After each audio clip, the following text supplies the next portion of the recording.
اسی ہفتے doctor Hafeez Pasha former finance minister اور one of Pakistan's renowned economist ان کی کتاب جو ہے وہ مارکیٹ میں آئی ہے اور اس کتاب میں پاکستان کی معیشت کے حوالے سے بہت سی اہم باتیں کی گئی ہیں. لیکن میرے لیے شہباز جو سب سے جو سٹرائکنگ جو چیز ہے انہوں نے اگین جو اعداد و شمار کی ہم بات کرتے ہیں گورنمنٹ جو ہمیں دیتی ہے اس پر وہ سوال اٹھاتے ہیں.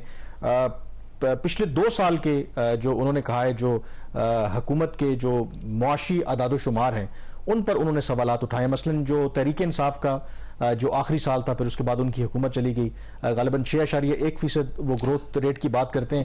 اس کو یہ کہتے ہیں کہ نہیں وہ شاید اوور سٹیٹڈ فگر تھا, وہ 4.8% ہے. اس سال کی بھی انہوں نے بات کی.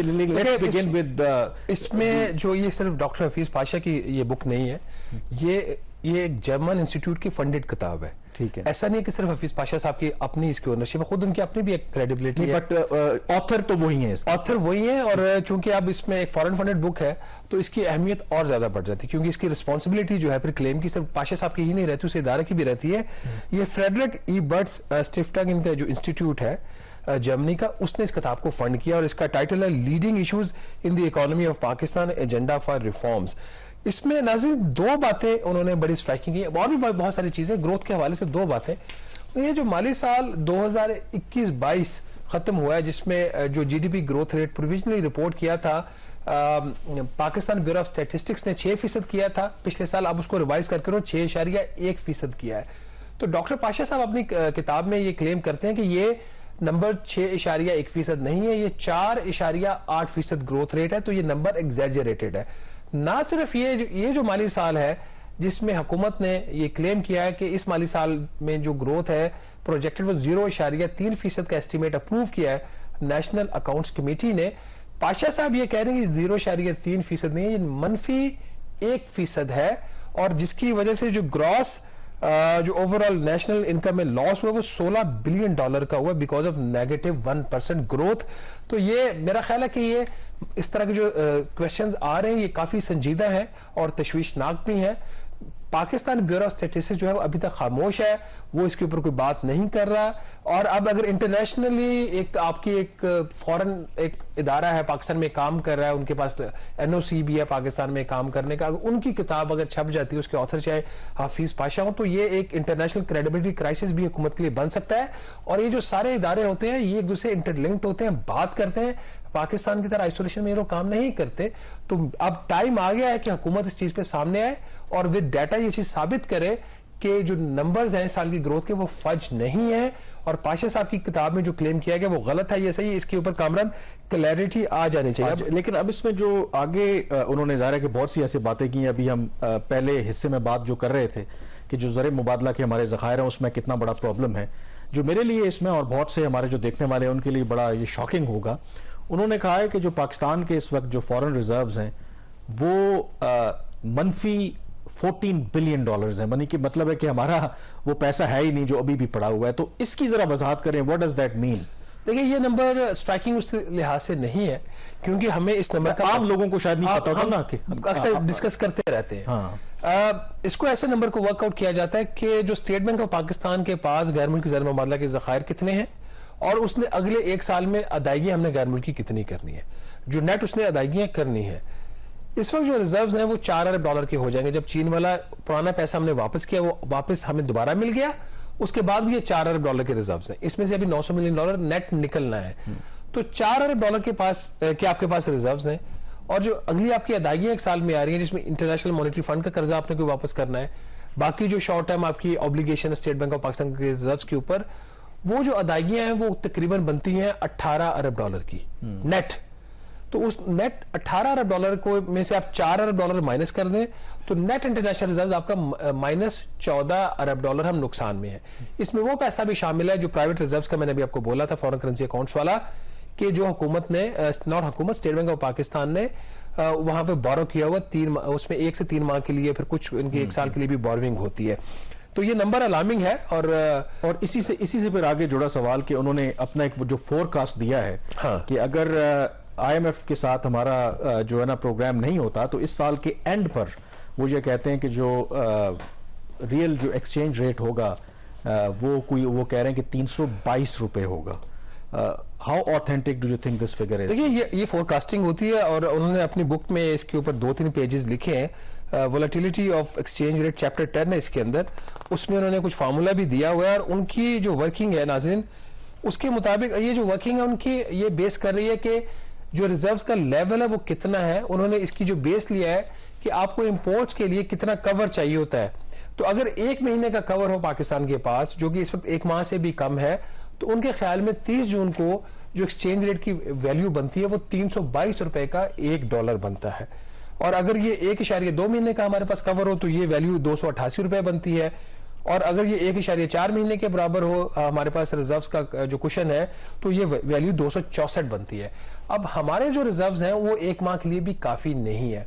तो यही वजह है, ये एक तरह से इस चीज को एक्सप्लेन भी कर रहा है कि इंटरबैंक में अगर 288 रुपए का डॉलर है और ओपन मार्केट में कोई 315 रुपए के करीब है, तो फिर वो नेचुरली, चूंकि रिजर्व्स कम है, डिमांड ज्यादा है, डॉलर्स की सप्लाई कम है, तो इस वजह से इसके ऊपर एक दबाव है और ये प्राइस इसकी हाई. लेकिन इसके ऊपर डार साहब का बड़ा स्ट्रॉन्ग इसकी व्यू है. वो कहते हैं कि मेरे रुपए की जो कदर है वो 240 से 250 की रेंज में, लाइकली उनका 244 के आसपास है. अब 2 व्यूज हैं, मार्केट के जो मैकेनिज्म्स हैं वो अपनी जगह पे हैं. बट एक बात पाशा साहब ने अपने उसमें कही, उन्होंने कहा कि पाकिस्तान ने फ्री जो है market based exchange rate agree किया था. उनके जब से वजारत खजाना में नई टीम आई है तब से अब ये फ्री नहीं है, मैनेज्ड एक्सचेंज रेट पाकिस्तान में इंप्लीमेंट हो रहा है. इसहाक डार वाला फार्मूला. अब कुछ और भी चीजें. लेकिन कामरान एक बात है वैसे, जितनी करेंसी डिवैल्यूएशन हो रही है ना, इसका हमें फायदा तो बिल्कुल नहीं हो रहा. आपके जो एक्सपोर्ट्स है वो नहीं बढ़ रही. तो 2 चीजों को स्टडी करने की जरूरत है. I am not an economist. 2 चीजों के ऊपर गौर करने की जरूरत है, और एक कंसेंसस होना चाहिए कि क्या आपका 21% शरह सूद रख के आपने महंगाई पे काबू पा लिया, नंबर 1. नंबर 2, क्या आपने रुपए की बेकदरी करके क्या आप एक्सपोर्ट्स बढ़ाने में कामयाब हुए? क्या उसका जो दूसरा फायदा होता है कि आपके पास बाहर से पैसा आता है, रिजर्व बिल्ड होते हैं, क्या वो रिजर्व भी बिल्ड हुए? तो ये दोनों काम नहीं हुए. और तीसरी बात कि ये दोनों काम करके IMF का प्रोग्राम फिर भी बहाल नहीं फिर हुआ. भी बहाल हुआ. तो शरायत तो उन्हीं की थी ना. तो मतलब हम अजीब एक बंद गली में फंसे हुए हैं. और उसका नतीजा क्या निकला है? चलें, ये आदादो शुमार तो आ गया. अब वो हफीज पाशा साहब अपनी जो किताब में ये भी कहते हैं कि पाकिस्तान का जो इस वक्त अनएम्प्लॉयमेंट रेट है वन ऑफ द हाईएस्ट, यानी कि 11% कह रहे हैं. और उससे भी जो अलार्मिंग, वो कह रहे हैं कि कम से कम जो 10 करोड़ जो पाकिस्तानी हैं, they live below the poverty line. मतलब अभी जो सेंसस हो रहा है में भी हमारी आबादी 25 करोड़ हो, तो मतलब आप कह लें कि उसमें से 10 करोड़ जो लोग हैं वो गुर्बत की लकीर से नीचे जिंदगी गुजार रहे हैं. देखिए, उन्होंने जो नंबर्स अपनी बुक में दिए हुए, चैप्टर लिखा, उनके 2-3 नंबर बड़े अगेन, चूंकि उनका माशाल्लाह स्टैट्स में बहुत ज्यादा उनकी कमांड है पाकिस्तान के अंदर. इज वन ऑफ दोज जिनके नंबर्स के ऊपर बहुत स्ट्रॉन्ग ग्रिप है.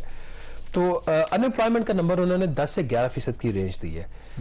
अब यहाँ पे अगेन एक तशवीशनाक बात यह है कि जो हमारा दायरा शुमारियात है PBS, वो आपके पास आज तक वो मेरा क्रेडिबल नंबर प्रोड्यूस करना बहुत दूर की बात, वो टाइमली नंबर प्रोड्यूस नहीं कर पा रहा. तो हमारे पास वो 2021 के या 22 के पुराने डाटा पड़ा हुआ है. नया डाटा की इनको परवाह इसलिए नहीं है कि पॉलिटिकली बड़े सेंसिटिव नंबर होते हैं. बहरहाल जो इन्होंने अनएम्प्लॉयमेंट का कोई 10 से 11% इनके ख्याल में अनएम्प्लॉयमेंट रेट है. और इसके अंदर जो 2 नंबर नाज़रीन और ज्यादा बड़े क्रिटिकल है, और जब भी वो नंबर डिस्कस कर रहे थे पाशा साहब, तो उन्होंने अरब स्प्रिंग का भी हवाला दिया. 25 लाख अफराद नए जो है वो बेरोजगार हुए इस साल में. और जो एज ग्रुप 15 साल से लेके 29 ईयर्स तक का होता है, उसमें जो टोटल जो लोग बेरोजगार हैं वो 19 मिलियन है, 1,90,00,000. अब ये वो ग्रुप है जो यंग पाकिस्तान की पॉपुलेशन है, जो कभी हम कहते थे डेमोग्राफिक डिविडेंड है हमारे लिए, बकौल डॉक्टर पाशा साहब के. ये अब डेमोग्राफिक आपके लिए कर्ज बनता जा रहा है. बेरोजगारी जब बढ़ेगी फिर क्राइम रेट्स भी बढ़ेंगे. इसमें जो 19 मिलियन अफराद हैं यंग, इसमें 11 मिलियन खवातीन है और 8 मिलियन 80 लाख के करीब मेल है. तो ये एक तशवीशनाक नंबर. इसके साथ ही जो दूसरा नंबर वो गुर्बत का है कि 25 करोड़ की आबादी में अगर 10 करोड़ एस्टिमेटेड आपका जो है आपकी आबादी के लोग वो गुर्बत की जो एक लकीर होती है उससे नीचे रह रहे हैं, तो उस मुल्क में फिर क्राइम रेट कैसे होंगे, कैसे नहीं होंगे, ये सूरत हाल अब हमारे सब के हम सामने है. क्या हुकूमत इसका नोटिस लेती है या नहीं? हम बात कर रहे थे इंटरेस्ट रेट की, कितना वो वैलिड है. महंगाई को काबू पाने के लिए। इसी किताब में उन्होंने वजूहात दी हैं कि पाकिस्तान में जो इस वक्त रैकेट इन्फ्लेशन है वो कौन से अवामिल है जिसकी वजह से महंगाई बढ़ रही है। उन्होंने कहा जो रुपए की कदर में कमी हुई है उसकी वजह से जो जितनी भी पाकिस्तान में महंगाई में इजाफा हुआ उसका कंट्रीब्यूशन 53% है रुपए की कदर में कमी की वजह से। क्योंकि आप इंपोर्ट्स करते हो, इंपोर्ट आपकी महंगी होती है तो मुल्क में महंगाई होती है। 27% उनका कंट्रीब्यूशन इस चीज की है जो मुल्क में सैलाब आए थे और फिर जो इंपोर्ट्स के ऊपर हुकूमत ने कुछ रिस्ट्रिक्शंस लगाई हुई क्योंकि हमारे पास डॉलर्स नहीं है, तो उनका 27% महंगाई इस वजह से बढ़ी है। तो 53% प्लस 27%, 80% महंगाई तो इन दो वजूहात की वजह से बढ़ी है। तो आप कोई भी शरह सूद कर लें तो आपको फर्क नहीं पड़ता। उन्होंने कहा जो मॉनेटरी एक्सपेंशन है जिसकी वजह से शरह सूद बढ़ाई जाती है उसका जो किरदार है महंगाई बढ़ने में सिर्फ 9% है और बाकी 11% जो है वो जो हुकूमत ने खुद मुख्तलिफ अशिया की कीमतें बढ़ाई, जैसे बिजली की आपकी कीमत बढ़ी, गैस की कीमत बढ़ी और इसके साथ जो फ्यूल प्राइसेस बढ़ी, तो ये उसकी वजह से 11%। कामरान ये बड़े स्ट्राइकिंग नंबर्स हैं और जो हमारे पॉलिसी मेकर्स हैं, खासतौर मॉनेटरी पॉलिसी कमेटी है, वजारत खजाना है और इंक्लूडिंग IMF, उनको ये नंबर्स को देखने की जरूरत है कि अगर महंगाई आपकी जो इंटरेस्ट रेट को आप उस सतह पे लेके जा रहे हो जहां पे आपके लिए कारोबार करना मुश्किल हो गया, हुकूमत का आधा बजट जो है वो सिर्फ कर्जों के ऊपर सूद की अदायगी में जा रहा है और उसका टोटल कंट्रीब्यूशन कितनी है मॉनेटरी एक्सपेंशन की 9%, तो कहीं ना कहीं बहुत बड़ा एक मिसमैच है। जो है